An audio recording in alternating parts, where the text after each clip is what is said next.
दप्तरी agro private limited Selu जिल्हा वर्धा या कंपनीने शेतकऱ्यांना सीड प्लॉट दिले. त्यांनी 10-15 हजार रुपये खर्च केला आणि आता कंपनी म्हणते प्लॉट उपटून टाका. अशा वेळेस कंपनीने शेतकऱ्यांना एक पत्र दिलेलं आहे. त्या पत्रावर लिहून देणार, लिहून घेणार. या कंपनीकडनं आम्हाला मोबदला मिळाला, मोबदला देतात 10,000 रुपये. अशा पद्धतीचा चालूपणा करतात. त्याच्यावर आवक क्रमांक नाही, जावक क्रमांक नाही, कंपनीचं नाव नाही, काहीच नाहीये त्याच्यावर. आणि अशा पद्धतीने शेतकऱ्यांना 10,000 द्यायचे आणि त्यांचं प्रति शेतकरी 1,20,000 ते 2 लाखापर्यंतचं नुकसान करायचं.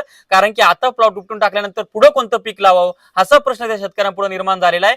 त्या संपूर्ण शेतकऱ्यांना घेऊन मी जिल्हा अधीक्षक कृषी अधिकारी कार्यालयात जातो आहे आणि जोपर्यंत या कंपनीवर गुन्हा दाखल होत नाही, यांचं लायसन रद्द होत नाही, तोपर्यंत शेतकरी तिथून उठणार नाही, ही माझी भूमिका आहे. आणि या कंपनीला हा माझा व्हिडिओ कोणी डाउनलोड करून पाठवला असेल तर त्या कंपनीला माझी विनंती आहे, ज्ञानेश्वर करात पाटील असं युट्यूबला टाका, फेसबुकला टाका, इंस्टाग्रामला टाका. एकदा फॉलोअर बघा. तुमचे सगळे प्रोडक्ट आणि तुमच्या कंपनीची माती करायला आम्हाला फार वेळ लागणार नाही, कारण की आम्ही शेतकऱ्यांच्या साठी काम करतो. लक्षात घ्या.